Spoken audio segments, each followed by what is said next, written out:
सरफरोशी की तमन्ना अब हमारे दिल में है, देखना है जोर कितना बाजू में कातिल में है। इसका मतलब होता है दोस्तों कि सर कटाने की जो तमन्ना, जो चाहत हमारे दिल में है, क्या हमें झुकाने वालों में भी उतनी ताकत है जो हमें झुका सके। नमस्कार दोस्तों, मैं हूं अभिनव सिंह और आज भारत के राष्ट्रपुत्र शहीद आजम भगत सिंह की कहानी। उनकी कहानी किसी फिल्मी से कम नहीं है, हालांकि उस पर कई सारी फिल्में भी बन चुकी हैं, लेकिन आज मैं आपको कम समय में उनकी पूरी कहानी बताने वाला हूँ। ये कहानी आपके दिलों में आग लगा देगी। शुरुआत करेंगे उनके जन्म से।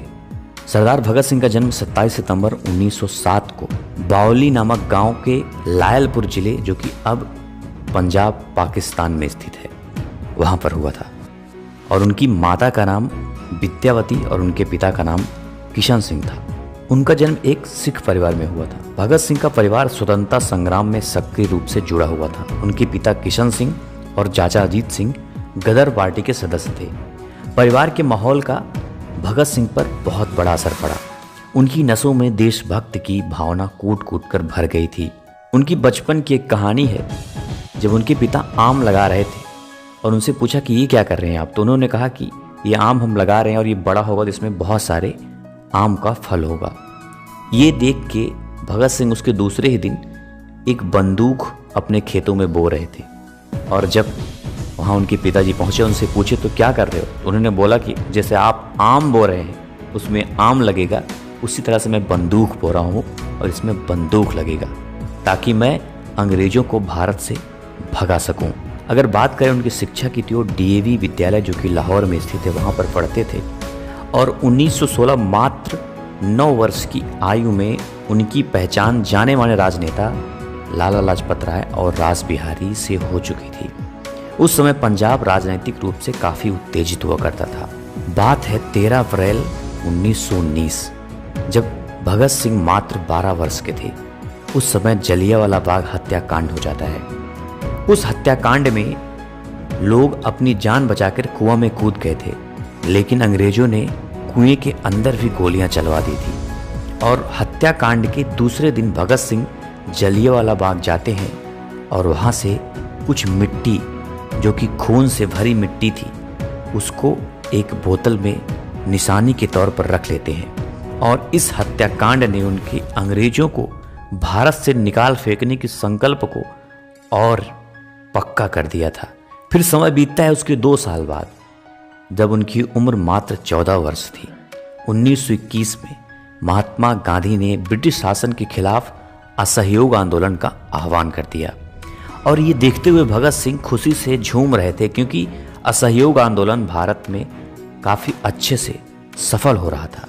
लेकिन उसके मात्र 1 वर्ष बाद 1922 में चौरा चौरी कांड, जो कि गोरखपुर में हो जाता है। आंदोलनकारियों ने असहयोग आंदोलन के ही रास्ते पर चलते हुए वहाँ पे अंग्रेजी शराब की दुकान और कपड़ों की दुकान को हटाने के लिए आंदोलन कर रहे थे, और पुलिस वालों ने उन पर गोलियां चला दी और 4-5 प्रदर्शनकारियों की मृत्यु हो जाती है। लेकिन पुलिस की गोली जब खत्म हो जाती है तो उग्र प्रदर्शनकारी थाने में घुसकर पूरे थाने को ही जला देते हैं, जिसमें 17 से 18 पुलिसकर्मी की मृत्यु हो जाती है। ये देखते हुए गांधी जी असहयोग आंदोलन को वापस करने का फैसला कर लिया। ये देख के भगत सिंह बहुत ही निराश हुए। अहिंसा से उनका विश्वास कमजोर हो गया और वह इस निष्कर्ष पर पहुंचे कि सशस्त्र क्रांति ही स्वतंत्रता दिलाने का एकमात्र उपयोगी रास्ता है। उन्होंने जुलूसों में भाग लेना प्रारंभ किया तथा क्रांतिकारी दलों के सदस्य बनते चले गए। अपनी पढ़ाई जारी रखने के लिए भगत सिंह ने लाहौर में लाला लाजपत राय द्वारा स्थापित राष्ट्रीय विद्यालय में प्रवेश ले लिया। यह विद्यालय क्रांतिकारी गतिविधियों का केंद्र था और यहाँ पर वह भगवती चरण वर्मा, सुखदेव और दूसरे क्रांतिकारियों के संपर्क में भी आ गए। फिर समय आता है 1925, जब क्रांतिकारियों ने अंग्रेजों से लड़ने के लिए धन इकट्ठा करने के लिए काकोरी कांड को अंजाम दिया था। और इस काकोरी कांड में अंग्रेजों द्वारा जा रही पूरी ट्रेन को ही लूट लिया गया था और सफलतापूर्वक इस कांड को अंजाम दिया था। लेकिन इसमें कई क्रांतिकारी पकड़े गए, जिसमें अशफाक उल्लाह खान, राम प्रसाद बिस्मिल, रोशन सिंह जैसे महान वीरों को फांसी की सजा हो गई। बाकी अन्य को आजीवन कारावास भी हो गया। जिसके बाद चंद्रशेखर आज़ाद काफ़ी दुखी हो गए थे। फिर उनकी मुलाकात होती है सरदार भगत सिंह से। फिर दोनों ने मिलकर हिंदुस्तान समाजवादी प्रजातंत्र संघ का गठन किया। इसका प्रमुख उद्देश्य था सशस्त्र क्रांति के माध्यम से भारत में गणतंत्र की स्थापना करना। फिर भगत सिंह ने क्या किया कि दशहरा ग्राउंड में बम फेंक दिया और वहाँ पर पर्ची भी बहुत सारी बांटी लोगों को अपने साथ जुटाने के लिए। लेकिन इस बम कांड के बाद उनकी गिरफ्तारी हुई, जिसके बाद फिर 60,000 रुपये पे इनकी जमानत ली गई। आप सोच सकते हो कि उस समय 60,000 कितना अधिक था, लेकिन फिर भी क्रांतिकारियों ने, जिसमें लाला लाजपत राय प्रमुख थे, सब ने मिलकर धन इकट्ठा किया और भगत सिंह को जेल से फिर आज़ाद करवाया। फिर समय आता है 1928, जब इंग्लैंड से साइमन कमीशन नामक एक आयोग भारत के दौरे पर आया। उसके भारत दौरे का मुख्य उद्देश्य था भारत के लोगों की स्वायत्तता और राजतंत्र में भागीदारी। पर इस आयोग में कोई भी भारतीय सदस्य नहीं था, जिसके कारण लाला लाजपत राय ने साइमन कमीशन का विरोध करने का फैसला लिया और सभी लाहौर में पहुंच गए और वहां पर विरोध प्रदर्शन शुरू कर दिया। साइमन कमीशन वापस जाओ के नारे लगाना शुरू कर दिए, लेकिन उसमें आंदोलनकारियों पर क्रूरतापूर्वक अंग्रेजों ने लाठीचार्ज कर दिया, जिसमें भगत सिंह भी शामिल थे। लेकिन इस लाठीचार्ज में सबसे ज़्यादा जो नुकसान हुआ वो हुआ लाला लाजपत राय को गहरी चोट लग गई। फिर हॉस्पिटल में उनकी मृत्यु भी हो जाती है। इस मृत्यु के बाद सरदार भगत सिंह काफ़ी क्रोधित हो गए और उन्होंने ब्रिटिश अधिकारी स्कॉट को, जो कि मौत का जिम्मेदार वही था, उसको मारने का फैसला कर लिया। मतलब लाला लाजपत राय की मौत का बदला लेने का प्लान चंद्रशेखर आजाद, भगत सिंह जैसे लोगों ने बना लिया। फिर उसके बाद वो समय भी आता है जब इन सब ने मिल के उसके ऑफिस के सामने उसका इंतज़ार करने लगे, लेकिन गलती से उसके बजाय सहायक अधीक्षक सैंडर्स को स्कॉट समझकर इन सब ने उस पर गोली चला दी और उसको वहाँ मौत के घाट उतार दिया। हालांकि वो भी एक ब्रिटिश ऑफिसर था और ये लोग उसके जश्न में एक पर्चा छपवाया और उसमें लिखवा दिया कि हमने लाला लाजपत राय की मौत का बदला ले लिया, और इसको गली गली मोहल्ले में हर जगह छपवा दिया। और ये देखकर ब्रिटिश हुकूमत हिल गई थी उस समय, क्योंकि पहली बात तो एक बड़े ऑफिसर को मारा, उसके बाद इसके बदला लेने का पर्चा भी हर जगह छपवा दिया। इससे कड़ी सुरक्षा लगा दी गई और इनकी गिरफ्तारी के लिए पूरी ब्रिटिश हुकूमत लग गई थी।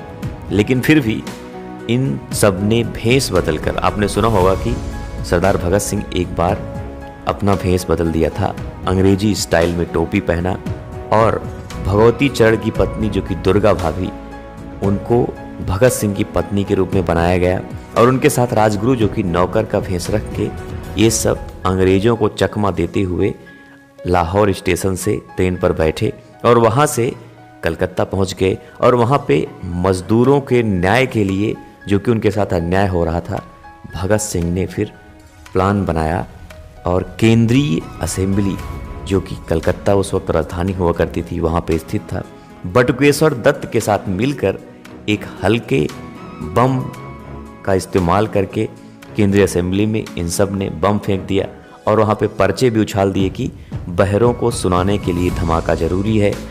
जबकि वो चाहते तो वहाँ से भाग भी सकते थे भगत सिंह, लेकिन वहाँ से वो भागे नहीं, वहीं खड़े रहे, इंकलाब जिंदाबाद के नारे लगाते रहे। मतलब जानबूझ के खुद की गिरफ्तारी दे दी, क्योंकि वो चाहते थे, उस वक्त क्या था कि भगत सिंह को चाहने वालों की संख्या पूरे देश में बहुत ज़्यादा हो गई थी, लेकिन फिर भी आंदोलन कम हो रहा था। भगत सिंह चाहते थे कि मुझे लोग प्यार करते हैं, अगर मैं मर जाता हूँ तो इसके गुस्से में जो क्रांति है वो और ज़्यादा उग्र हो जाएगी। बस इसी की चाहत में एक युवा, मात्र 22 साल का युवा, जो कि खुद की गिरफ्तारी दे देता है।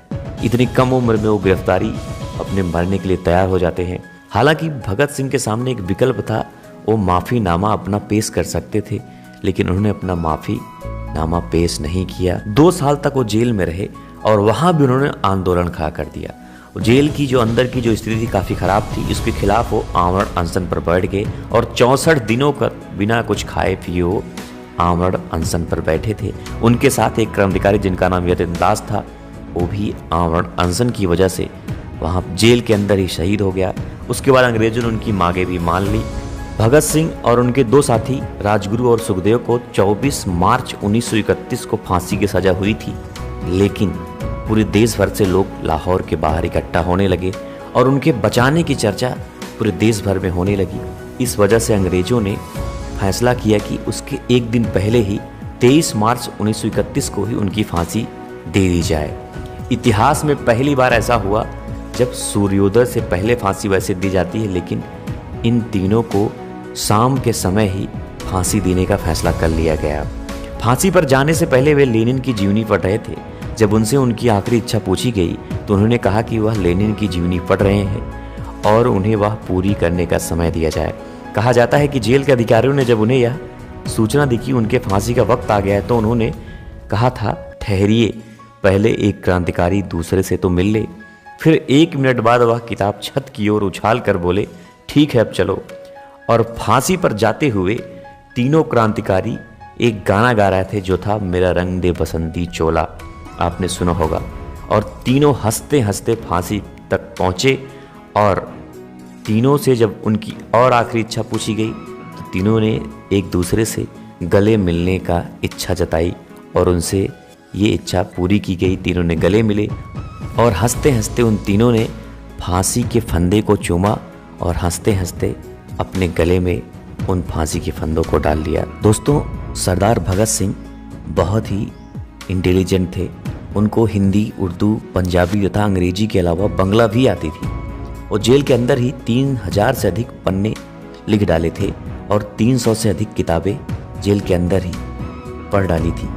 वो गीता भी पढ़ते थे और विवेकानंद की फ़ोटो अपने जेब में लेकर चलते थे, जबकि वो खुद को नास्तिक भी कहते थे। उन्होंने अंग्रेज सरकार को एक पत्र भी लिखा था जिसमें उन्होंने कहा था कि अंग्रेज सरकार के खिलाफ भारतीयों के युद्ध का प्रतीक एक युद्धबंदी समझा जाए तथा फांसी देने के बजाय उन्हें गोली से उड़ा दिया जाए। भगत सिंह सिर्फ 23 साल की उम्र में इस देश के लिए बलिदान हुए थे और इतनी ही उम्र में उन्होंने कई सारे इतिहास बना दिए। तो ये कहानी थी भारत के राष्ट्रपुत्र और शहीद आजम सरदार भगत सिंह की। अगर आप भी चाहते हो कि सरदार भगत सिंह को आधिकारिक तौर पर राष्ट्रीय शहीद और राष्ट्रपुत्र का दर्जा दिया जाए तो इस वीडियो को लाइक, शेयर और चैनल को सब्सक्राइब जरूर करें। मिलते हैं फिर ऐसी किसी अन्य कहानी के साथ। तब तक के लिए जय हिंद, जय भारत।